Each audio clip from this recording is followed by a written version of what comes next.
சத்துருக்கள். அவர்கள் வாயில் உண்மை இல்லை, அவர்கள் உள்ளம் கேடுபாடுள்ளது.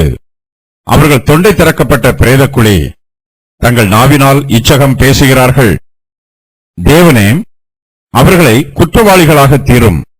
அவர்கள் தங்கள் ஆலோசனைகளாலேயே விழும்படி செய்யும். அவர்கள் துரோகங்களினுடைய திரட்சி நிமித்தம் அவர்களை தள்ளிவிடும்.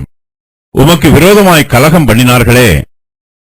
தாவீது தன்னுடைய சத்துருக்களை பற்றி கர்த்தரிடத்தில் ஒப்புவிக்கிறார். அவர்களுக்கு விரோதமாக ஜெபம் பண்ணுகிறார்.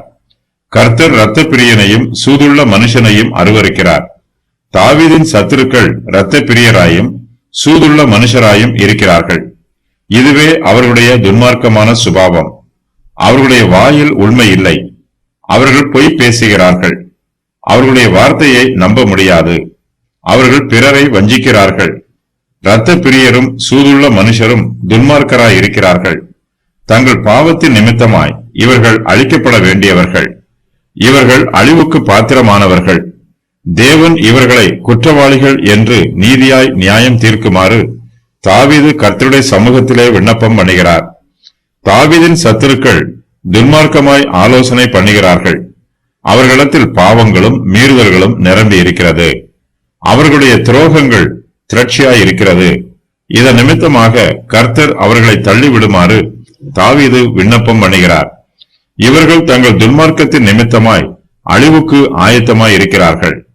தாவீதின் சத்துருக்கள் கர்த்தருக்கு விரோதமாக கலகம் பண்ணினார்கள் என்று தாவீது கர்த்தரிடத்தில் விண்ணப்பம் பண்ணுகிறார். இந்த துன்மார்க்கர்கள் தாவீதுக்கு மாத்திரம் சத்துருக்களாக இருந்திருப்பார்கள் என்றால் தாவீது ஒருவேளை மனமிறங்கி அவர்களை மன்னித்திருப்பார். ஆனால் அவர்களோ கர்த்தருக்கு விரோதமாக கலகம் பண்ணுகிறார்கள். கர்த்தருடைய மகிமைக்கும் அவருடைய மகத்துவத்திற்கும் அவருடைய ராஜரீகத்திற்கும் விரோதமாய் அவர்கள் கலகம் பண்ணுகிறார்கள். தாவீதின் சத்துருக்கள் தேவனுடைய ஆளுகைக்கு விரோதமாக கலகம் பண்ணுகிறார்கள். தங்கள் அக்கிரமத்தில் இருந்தும் தங்கள் சூதுகளில் இருந்தும் பாவங்களில் இருந்தும் இவர்கள் மனம் திரும்புவதில்லை. இவர்கள் தேவனுக்கு மகிமையை செலுத்துவதில்லை. ஆகையினால் தேவன் அவர்களை குற்றவாளிகளாக தீர்க்குமாறு தாவீது தேவனிடத்தில் விண்ணப்பம் பண்ணுகிறார். தன்னுடைய சத்துருக்களின் அழிவை தாவீது நோக்கி பார்க்கிறார். தன்னுடைய சத்துருக்களை பழிவாங்க வேண்டும் என்பது தாவீதின் விருப்பம் அல்ல. தாவீதின் இருதயத்தில் பழிவாங்கும் சுபாவமோ பழிவாங்கும் ஆவியோ இல்லை. தாவீது தீர்க்க தரிசன ஆவியினால் இந்த வாக்கியத்தை பேசுகிறார். கர்த்தருக்கு விரோதமாக கலகம் பண்ணுகிறவர்கள் நிச்சயமாகவே அழிந்து போவார்கள். அவர்கள் தங்கள் துன்மார்க்கமான ஆலோசனைகளாலேயே விழுந்து விடுவார்கள். கர்த்தருடைய நீதியான நியாய தீர்ப்புக்கு முன்பாக துன்மார்க்கர் ஒருபோதும் தப்பிப்பதில்லை. துன்மார்க்கருக்கு அழிவு நியமிக்கப்பட்டிருக்கிறது. அந்த அழிவு அவர்களுக்கு நிச்சயம் வரும். துன்மார்க்கரின் தீய சுபாவங்கள்.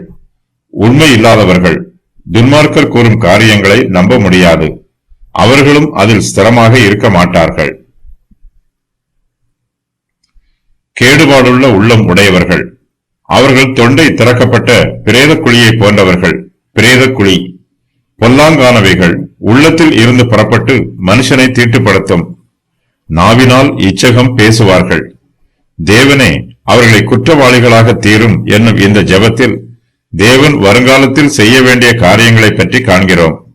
தேவனே, உமது ராஜ்யம் வருவதாக என்று ஜெபிக்கும் போது பாவத்தையும் வியாதியையும் கீழ்ப்படியாமையையும் முரட்டாட்டத்தையும் சாபத்தையும் தேவன் அளிக்க வேண்டும் என்று நாம் ஜெபிக்கிறோம்.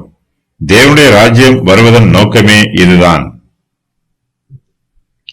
தாவீதின் இந்த ஜெபத்திற்கு அகித்தோப்பேலின் மூலமாக பதில் கிடைத்தது. தாவீதிற்கு விரோதமாக கலகம் பண்ணுகிறவர்கள் மெய்யாகவே தேவனுக்கு விரோதமாக கலகம் பண்ணுகிறார்கள். ஆகையினால் கலகக்காரர்கள் தேவனுடைய நியாய தீர்ப்புகளுக்கு உட்படுவார்கள்.